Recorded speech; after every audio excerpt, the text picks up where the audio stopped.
வணக்கம் டிஜே ரசந்து உங்களுக்கு property bank செல்லுங்க ஸ்க்ரீனில் நம்பருக்கு கால் பண்ணுங்கள். நம்ம பார்க்க வந்திருக்க ப்ராப்பர்ட்டி பார்த்திங்கன்னா கொளத்தூரில் ஒரு வேக்கண்ட் லேண்டு. ஸோ ப்ராப்பர்ட்டி தான் இந்த வால்லேருந்து அந்த வால் வரைக்கும் வரும். 1462 ஸ்கொயர் ஃபீட்டு, 25 ஃபீட் ஃப்ரண்டேஜ் வரும். வெஸ்ட் ஃபேஸிங், சிஎம்டி அப்ரூவ்டு, 20 அடி ரோடில் இந்த ப்ராப்பர்ட்டி அமைஞ்சிருக்கு. ஒன்று ரேட் பார்த்திங்கன்னா உங்களுக்கு 1,30,00,000 வந்து ரேட் வந்து ஃபிக்ஸ் பண்ணியிருக்காரு. CMD approve, 20 feet road, 1462 square feet west ஃபேஸிங்கில் வரும். இந்த ப்ராப்பர்ட்டி லொக்கேஷன் பார்த்தீங்கன்னா நியர்பை செந்தில்ங்க. நியர்பை பார்த்தீங்கன்னா உங்களுக்கு வாட்டர் கனால் ரோடு, நியர்பை பார்த்தீங்கன்னா உங்களுக்கு ஸ்கூல்ஸு மார்க்கெட்ஸு எல்லாமே உங்களுக்கு நியர்பை அவைலபிள்.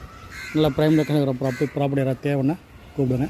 ப்ராப்பர்ட்டி யாராவது தேவைன்னா ரெஃபர் பண்ணுங்கள். ஃபஸ்ட் டைம் நம்ம சேனல் பாருங்கள், சப்ஸ்கிரைப் பண்ணிங்க, பெல் ஐக்கான் ப்ரெஸ் பண்ணி நம்ம போகிற வீடியோ வந்து மொபைலில் அப்டேட்ஸாக வந்துகிட்டே இருக்கும். ஸோ ப்ராப்பர்ட்டி யாராவது தேவைன்னா ரெஃபர் பண்ணுங்கள். ஃபுல்லாக நிறைய வந்து உங்களுக்கு ஃபுல்லாக வீடியோ வேக்கண்ட் லேண்ட் வந்து பார்த்திங்கன்னா ரொம்ப ரேர் தான் இங்கே. நல்ல ப்ரைம் லொக்கேஷனில் வர ப்ராப்பர்ட்டி. ஸோ ப்ராப்பர்ட்டி தேவைன்னு கொடுங்க. ப்ராப்பர்ட்டி யாராவது தேவைன்னா ரெஃபர் பண்ணுங்கள். நன்றி, வணக்கம்.